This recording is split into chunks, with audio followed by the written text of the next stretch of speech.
So Samsung as of recently just rolled out the second version of their One UI 4 beta program, and I've been using it for a month now, and I gotta say, I'm more glad than actually excited or thrilled, because looking at the transformation of stock Android from 11 to 12, that looks pretty exciting. That looks really exciting. The minor animations, the fluidity, the consistency of design, that just looks so good.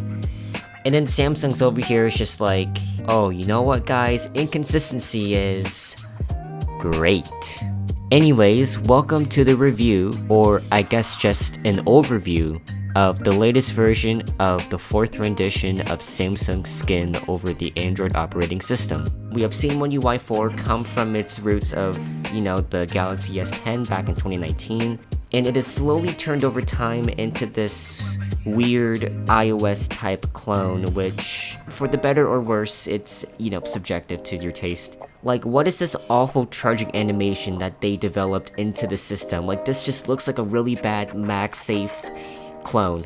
A fucking clone of iOS. It is absolutely horrific in my opinion. It just looks too cartoony. It doesn't match any other element of One UI.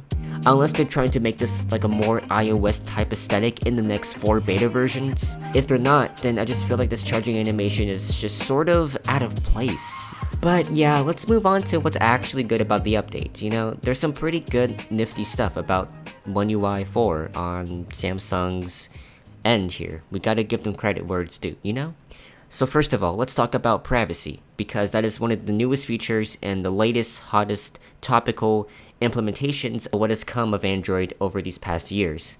So this is definitely a direct response to iOS 14 and 15. And one of the new implementations of privacy that has been added to One UI 4 is a privacy dashboard. If you go to your settings, there's a new privacy page, and you get to click on that and view all of the apps that are, using your camera and using your microphone. You can go into a more detailed extent of what apps are using it and when they are using it, which at that place you could revoke their permissions from using the camera, the microphone, or any other sensor ever.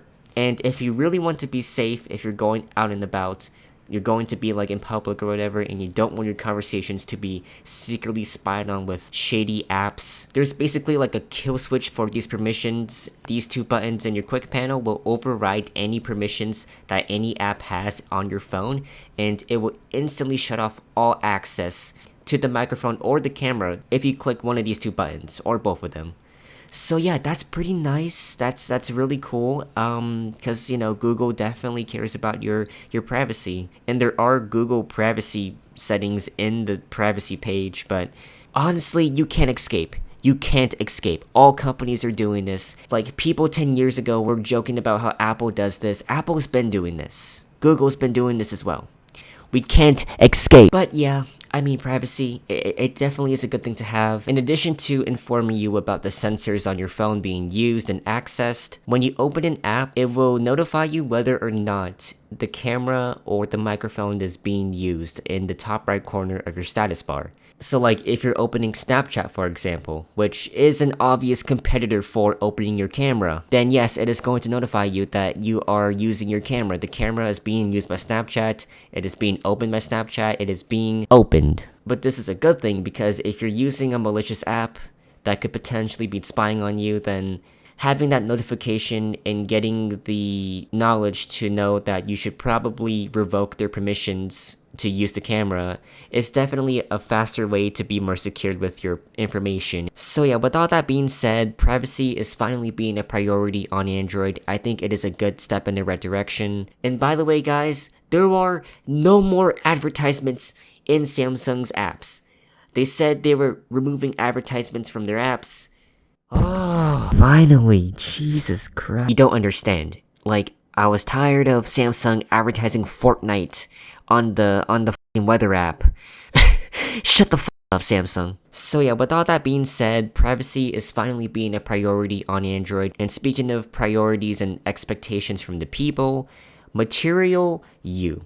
We have been waiting months for this feature. We have seen this at Google I/O several months ago, and we have been waiting patiently for this, and it's finally being rolled out into the Samsung beta program, because this is only the second beta, and on the first beta, it did not have this feature, but now Material You being implemented into Samsung's version of Android, you can go to your wallpaper page and click on the color theme option, and it will give you a few options of different color schemes you could use so you could colorize the different elements of your user interface. For example, the brightness slider, the quick panels page, different texts and buttons, and just all around, just anywhere throughout Samsung default apps, you'll get to see these Material You changes take place.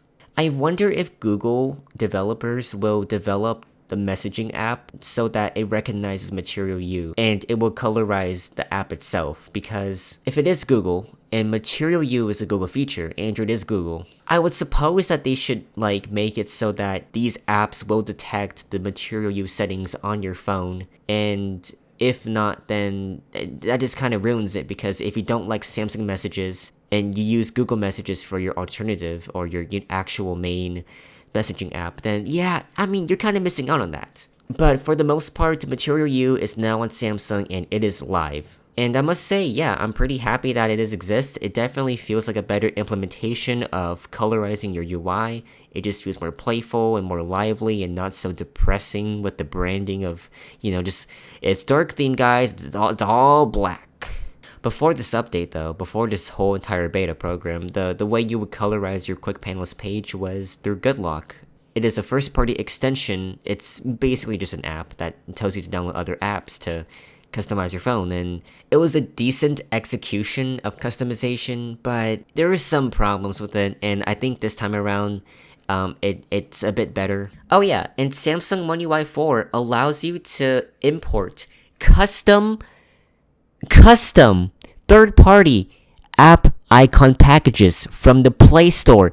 Finally, after years of suffering with Galaxy themes, some terrible icon packs, no offense, finally we can add third-party custom. Yeah, you get the point. And speaking of a bit better, which, a bit better is always better than no better at all, if that makes sense. The animations have been improved. Not immensely, but it is improved. There are tiny visual effects that just kind of improve the generality of the fluidity of animations on One UI. The wallpaper kind of zooms in when you open an app, which I think is a nice touch. The animations for opening widgets, clicking on widgets, and closing them, oh, beautiful. It's finally beautiful. If you saw my review on the S21, you could see me click on the weather panel, the weather component of this entire widget.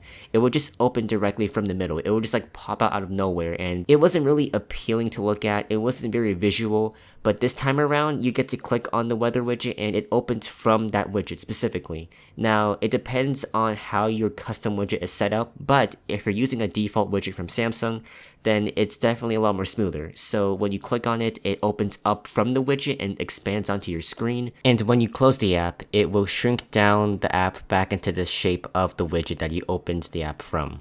In closing apps in the recent apps page feels a lot more fluid. The only part where it feels kind of rough and laggy and just really textured is the quick panel. If you swipe down for your notifications, there is noticeable lag, at least for me, which is kind of a big buzzkill, but everything else from just the lock screen and the transition from the lock screen into the home screen, generally feel pretty smooth. There are also some other improvements that technically are animation improvements, but are just design elements like blurry effects. There are definitely more blurry effects this time around with menus and pop-up menus, though it's not consistent yet throughout the entire UI, so I would hope it's consistent by the time the final release of this version of One UI is out. Also, the media player is a lot more shrunken down, and it doesn't reflect the color of the album cover of the song that you were playing at that time. So usually if you have a colorful song art that's red or blue or whatever, the widget itself no longer reflects that color palette, and it's just a normal shade of gray that matches with everything else. To me personally, I think that's it's kind of a downgrade, but for some people, I can understand why they may view this as a good thing. But if that's the idea, then maybe we should have the option at least to have the dynamic color change, because yeah, I mean, the grayness is kind of dull. There's also some new widgets, which I think the new widgets are pretty dope looking. Definitely giving an iOS aesthetic, iOS inspired aesthetic, but they're not bad. They're not bad. As I said, the animations are improved. The marginal spacing of these widgets look generally better than what they did on One UI 3, at least in my opinion. Though they really need to keep it consistent with like the background colors. Like, why is this one light gray but this one is dark black? Like, pick a side, Samsung. Yeah, the new widget redesigns include this dual clock interface, which you can add 2 cities at once and you could see a different time zone. Like if you're a business person who like works in another city, or you just want to keep track of a certain city that your family member lives in and you want to see what time it is for them, then yeah, this is definitely a very useful widget. There's also some other minor redesigns like the Samsung Health widget and device care and Samsung bookmarks for Samsung Internet. And I mean, generally, yes, Samsung One UI is becoming a lot more polished, but there's still some inconsistencies, there's still some lag, but at least this time around, the widgets look more modern and more up to date, you know what I'm saying? Speaking of up to date, there is a new feature where if you open your keyboard, you can now make your custom animation emojis. No, not Animoji. No, we're not talking about that. I mean, there technically is a version of that, but it's not as good as, you know, Apple's execution, obviously. We're talking about combining 2 emojis to make a GIF and sending it to, I don't know, a potentially loved one, or somebody you have feelings for, or just a friend, you know, just show your compassion and gratitude. Honestly, I think this is pretty cool. I think it's pretty fun. It's, you know, it's just making a GIF. It's making a pretty nice gift for, you know, whoever you're texting. You can combine 2 emojis of your choice and you can choose between a numerous amount of different types of animation styles that will visualize your 2 emojis into this really cool light mode GIF. Because yeah, why? Just why, Samsung? Like, what if it's nighttime and I want to send my compassion for someone else and it's like, nope, you're getting blinded by emojis. Ah ha ha ha ha. Yeah, man, I don't know. Please make a dark mode version of these new emoji thingies. Please. There's this new quick panel setting called extra dim. I don't know what's the purpose of it when there's the brightness slider right in front of you. I suppose it like minimizes the capacity of light that is shining through the screen, which is I don't know, to be honest. I rarely use it, but you know, there's probably other people who will be able to explain this better than me.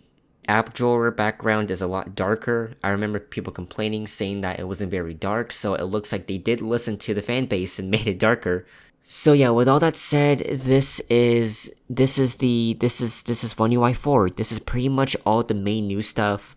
I might be missing a few stuff, but this is the stuff I most care about. And I mean, yeah, welcome to the Samsung world. If you're going to buy a Samsung device soon, this will soon be the experience of, you know, your Samsung device. And I think definitely this will be the best version of One UI 4.